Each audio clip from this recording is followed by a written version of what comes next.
2 weeks have passed since the earthquake. This is the Fukushima Daiichi nuclear power plant. We bring you a live view 30 kilometers west of the power station. The tower at the very left is right above the number 1 reactor, and towards the right we go on to nuclear number 2, reactor number 2, number 3, number 4. And white steam is seen rising from reactors 1, 2, 3, and 4.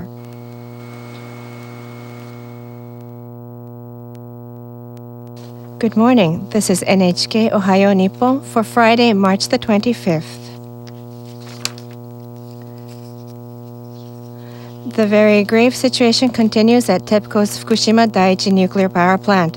Yesterday, 3 workers there were exposed to radiation, and it has been found that the water that caused this exposure was of a radiation level 10,000 times the concentration of the water in a nuclear reactor in operation.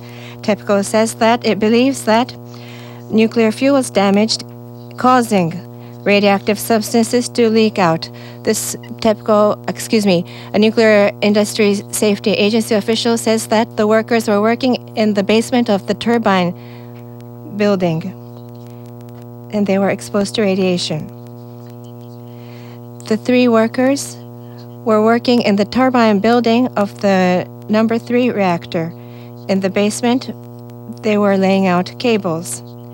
They were working in water 15 centimeters deep and were exposed to radiation levels between 173 millisieverts to 180 millisieverts. This official says that the concentration of the water that they were working in was very high in terms of radiation. The power company examined the water that the workers stepped into and found that the radiation level was 3.9 million becquerels per cubic centimeters, which is 10,000 times the concentration of the water in an active nuclear reactor.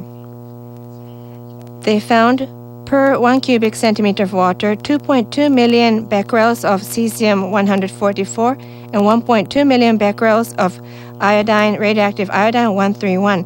None of these substances exist in nature and can be produced and are produced through nuclear fission. TEPCO says that probably the fuel in the reactor was damaged, causing radioactive materials to leak out. Of the 3 who were exposed to radiation, 2 are suspected to be suffering from beta burns. They were